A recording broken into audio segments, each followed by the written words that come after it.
जन्म के समय बधैया बजे समझ में आती कि जन्म हो गया अब बधैया बज रहे, पर यहां कठिनाई यह है कि राम जी अभी युवराज पद पर बैठे नहीं हैं और पहले ही बाज गा गए अवध बधावा। गुरुदेव के कानों में झनक भनक पड़ी। गुरुजी ने कहा ये बाजे किसने बजवाए, ये बाजे किसने बजवाए? कहा वो तो खुशी में बजा दिए, खुशी में। वशिष्ठ जी ने कहा कि राम जी युवराज पद पर बैठ जाते, उनका अभिषेक हो जाता, तब बाजे बजते तो ठीक था। पहले ही बाजे बज गए तो बाजे बज गए।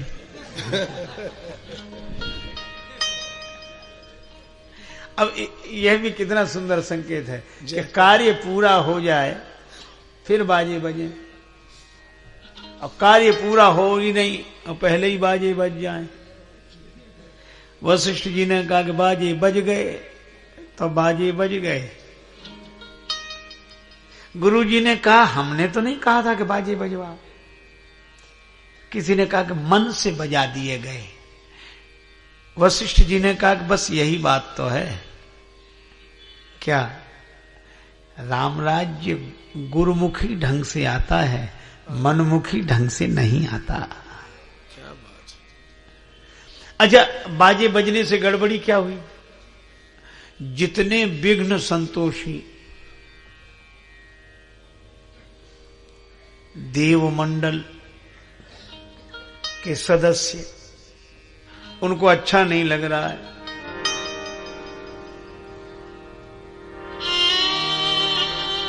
सुरन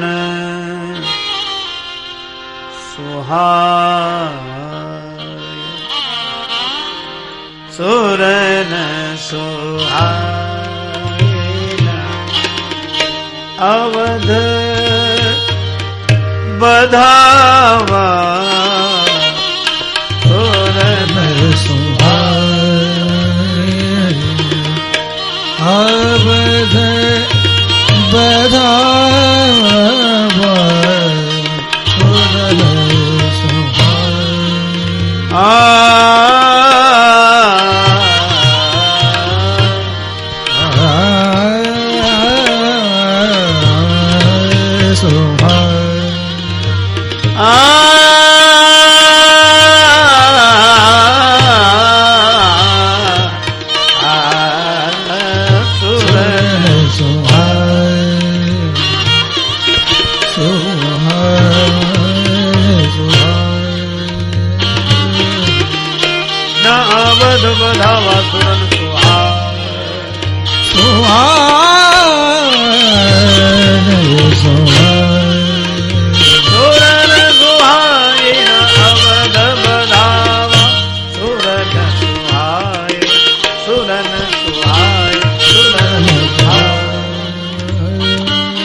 देवताओं को अच्छा नहीं लग रहा, ये बाजे बज रहे, मंगल गीत गाए जा रहे हैं। किसी ने कहा यह तो सबके लिए अच्छा हो रहा है, फिर इन्हें अच्छा क्यों नहीं लग रहा? श्री तुलसीदास जी ने कहा उजेली रात चंद्र प्रकाश के कारण दीप्तमान होती है, सभी को अच्छी लगती है, पर चोरों को अच्छी नहीं लगती। उन्हें तो अंधेरा ही रहे तो अच्छा है, उजेला ना हो। तो एक तो यह बात हुई, और मानो संदेश मिला कि जब कार्य पूरा हो जाए तब बाजे बजाओ, प्रचार करो। और कार्य जब तक पूरा ना हो तब तक मन में रखो, कार्य पूरा हो जाने के बाद प्रचार। और श्री राम जी ने इस नियम का पालन यहां नहीं आगे किया। कब? जब बाली का वध हो गया तब भगवान राम ने लक्ष्मण जी से कहा, लक्ष्मण सुग्रीव को राजा के पद पर बिठाओ। राज देहु सुग्रीव जाई, राज देहु सुग्रीव जाई, राज देहु सुग्रीव सुग्रीव जाई, राज देहु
राज देव बुद्धि राज देव राज देव। राम जी ने कहा कि सुग्रीव को राजा बना दो, लक्ष्मण राज्य तिलक करो, सुग्रीव को राजा बना दो। पर कहा तो इतना ही, पर समझाया। राम कहा अनुजहि समुझाई। प्रश्न यह है कि समझाया क्या? यह अभी पता नहीं लगा, बाद में पता लगा। राम जी ने कहा बस लक्ष्मण तुम समझ लो, कहना सुनना किसी से नहीं है, हमने जो तुम्हें समझाया वह याद रखना। और कहा इतना ही। अब श्री तुलसीदास जी से पूछा कि क्या समझाया? तुलसीदास जी बोले हम समझे तब तो बतावें।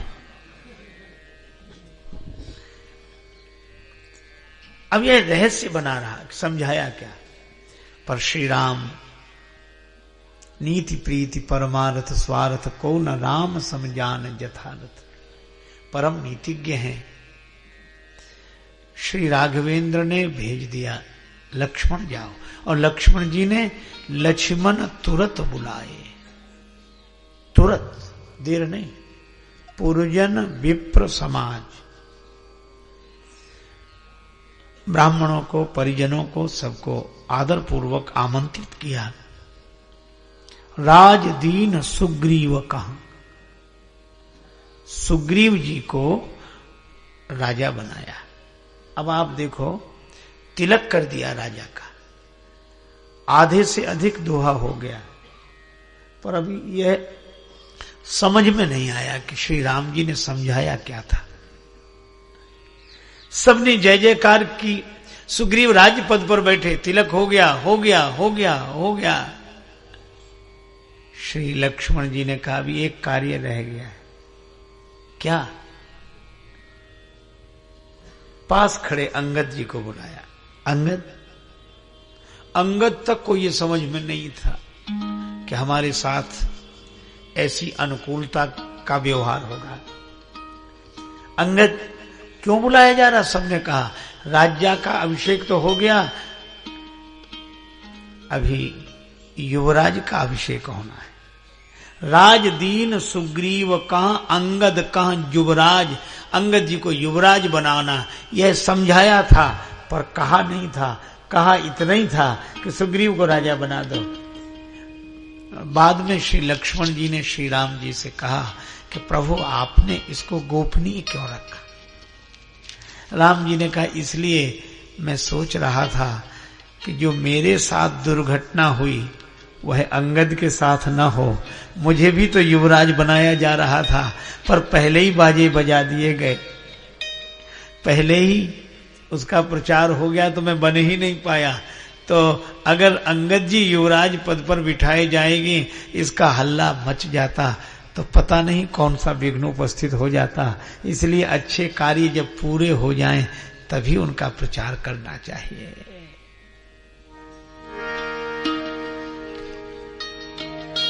एक तो यह है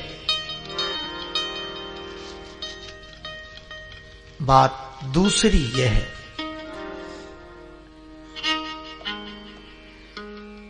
पार्वती माता ने शंकर भगवान से पूछा,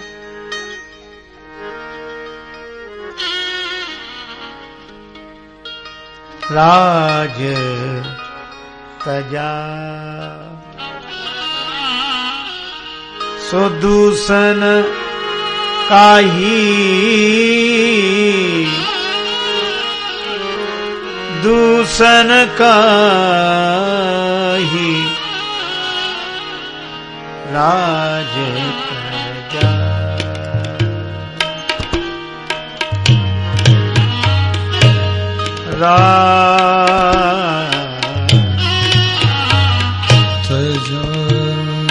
तजा सो दूषण काहि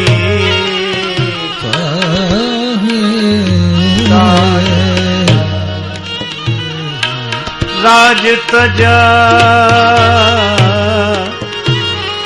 तजा राज तजा राज तजा राज तजा सुदूषण काहि राज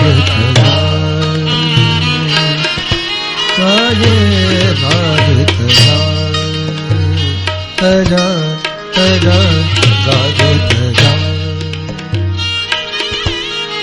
राज तजा सुदूषण काहि राज तजा राज तजा राज तजा राज्य का त्याग क्यों किया भगवान ने? दोष क्या आ गया था? अगर इस दोष की दृष्टि से विचार करें तो दशरथ जी के कारण यदि राम जी वन को गए हैं तो भरत जी के कारण सिंहासनासीन हुए हैं। तो इसका अर्थ है कि दशरथ जी में जो दोष आ गया हो वह भरत जी में नहीं होगा। तो भरत जी की जब महिमा गाई गई तो कहा गया गुरु अवमान दोष नहीं दूसा। गुरुदेव के अपमान का दोष, इसका अर्थ है कि जो गुरुजनों का सम्मान करते हैं उनके जीवन में भगवान का पदार्पण होता है, और जहां गुरुदेव का अपमान होता है वहां भगवान उस स्थान को त्याग देते हैं।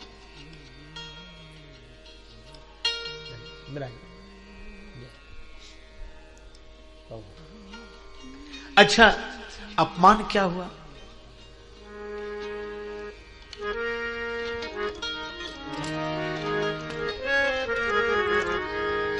तब नर वशिष्ठ बुलाए, तब नर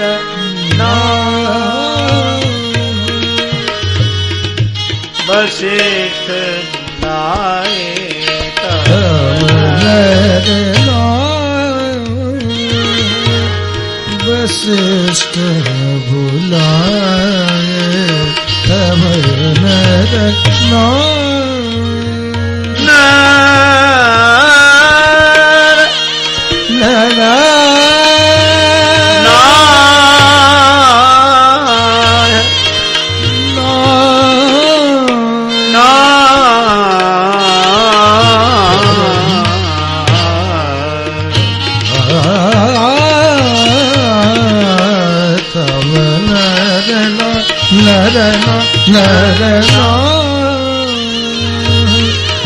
वशिष्ठ बुलाए, तब नर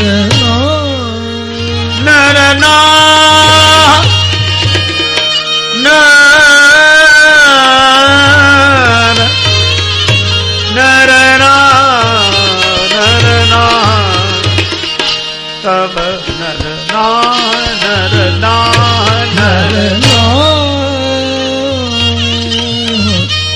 वशिष्ठ बुलाए।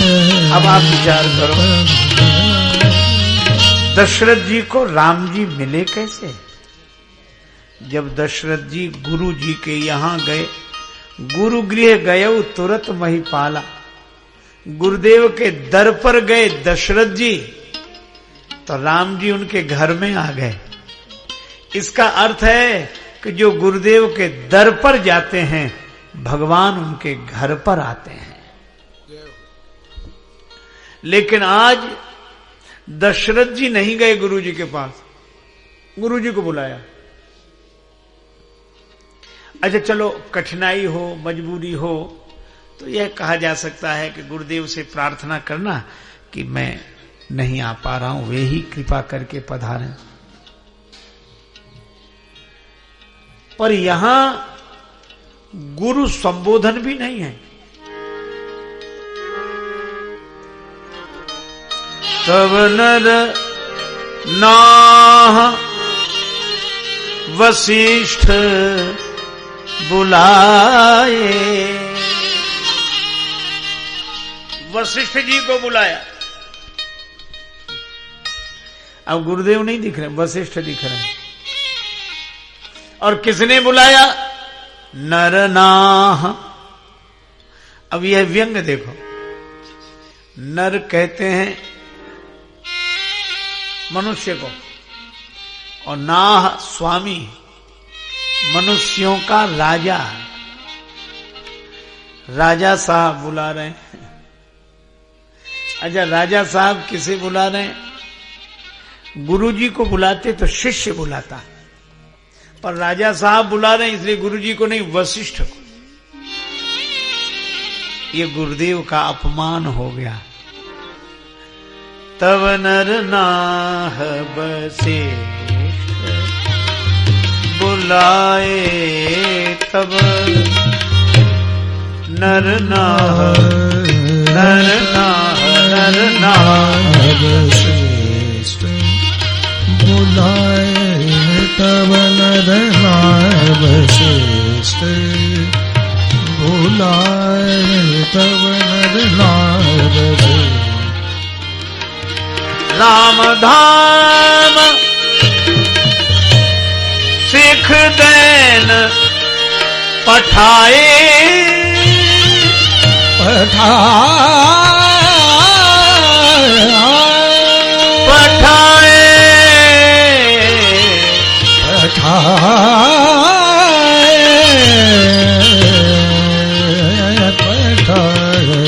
तब नर नाह वशिष्ठ बुलाए,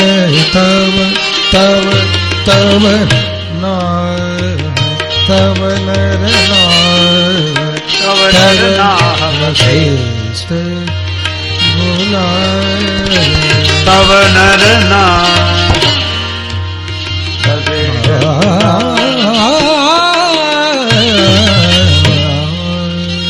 तब नर नाह वशिष्ठ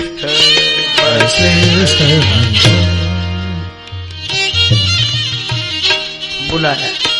तब नर नाह वशिष्ठ बुलाए, वशिष्ठ जी को बुलाया। सेवक आया कि राजा साहब बुला रहे हैं।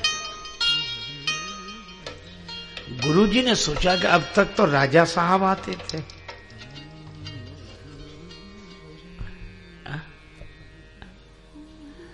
आज राजा साहब बुला रहे हैं।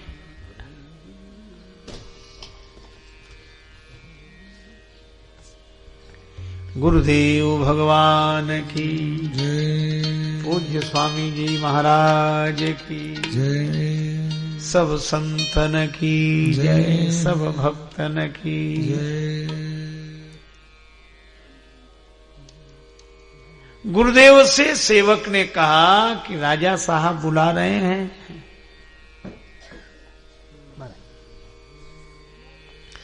तो गुरुजी को आश्चर्य हुआ कि अब तक तो राजा साहब आते थे, आज राजा साहब बुला रहे हैं।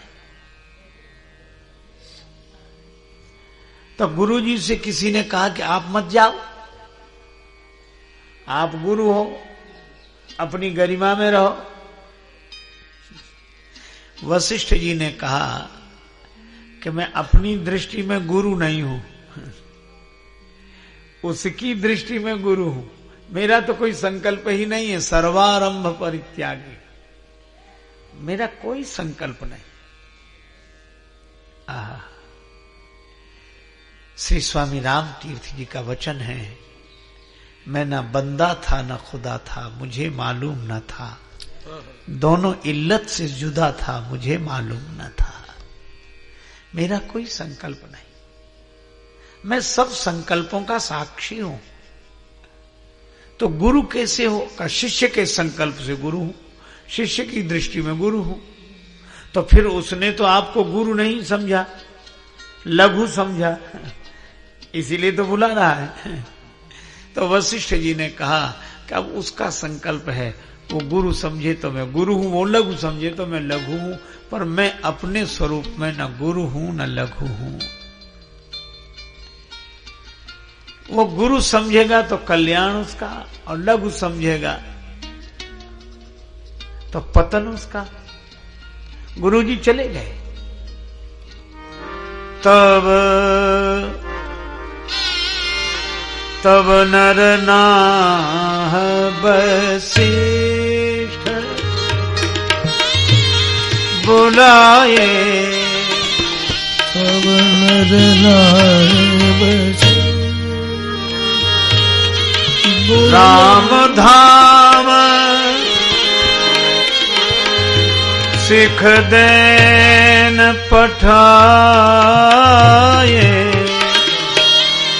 तब नर नाह वशिष्ठ बुलाए, तब नर नाह वशिष्ठ बुलाए, तब नर नाह वशिष्ठ। गुरुदेव आ गए, पर महाराज दशरथ ने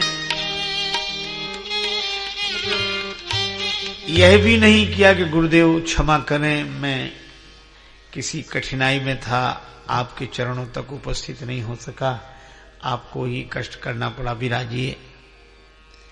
पर इस तरह के अभिवादन अभिनंदन का भी प्रसंग वहां नहीं। तब नरनाह वशिष्ठ बुलाए, और जब गुरुदेव आए तो तुरंत बोले, राम धाम सिख देन पठाए। गुरुजी अब आपको इसलिए बुलाए कि आप चले जाओ। कहाँ? राम जी के भवन में चले जाओ, उनको कुछ उपदेश करो, उन्हीं को युवराज पद पर बैठना है, आप वहां चले जाओ। राम धाम सिख देन पठाए। होना तो यह चाहिए था कि राम जी से कहा जाता कि गुरु जी के भवन में जाओ, गुरु जी के आश्रम पर जाओ, प्रणाम करके आशीर्वाद लो और उपदेश लेकर आओ। पर यहां अटपटा ढंग, राम धाम सिख देन पठाए। गुरु जी चले गए। श्री राम जी ने सुधार किया है। जब सुना कि गुरुदेव आ रहे हैं, आहा, श्री राघवेंद्र श्री सीता जी के संग भवन से बाहर आकर द्वार पर हाथ जोड़कर सिर झुकाकर खड़े हो गए। गुरुदेव के चरणों में राम जी ने सिर रखकर प्रणाम किया, और बात क्या कही। आज मैं बड़ा प्रसन्न हूं।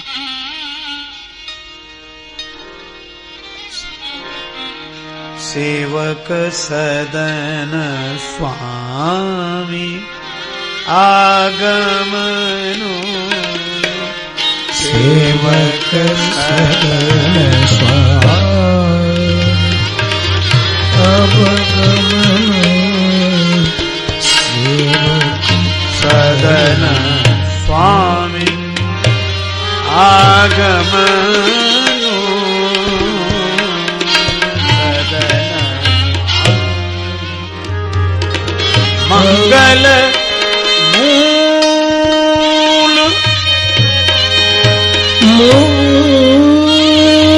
अमंगल दमनु,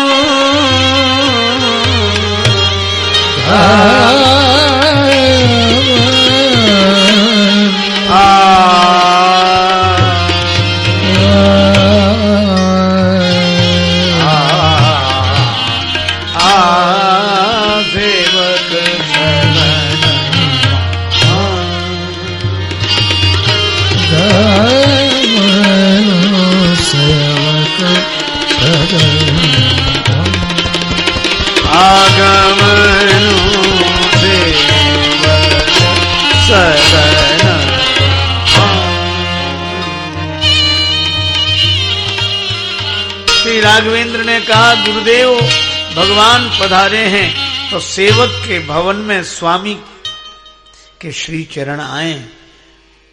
यह घड़ी तो मंगल का मूल है, कल्याण का मूल है, और अमंगल का हरण करने वाली, दमन करने वाली है यह घटना। किंतु गुरुदेव यह उचित नहीं हुआ। गुरुजी ने मुस्कुराकर देखा, राघवेंद्र उचित क्या होता? राम जी ने कहा, गुरुदेव उचित तो यह होता कि मुझे वहां बुलाया गया होता, पिताजी मुझे आपके पास भेजते, तदपि उचित जन बोल सप्रीति, सिखइय नाथ कहिए अस नीति। मुझे बुलाया होता, प्यासा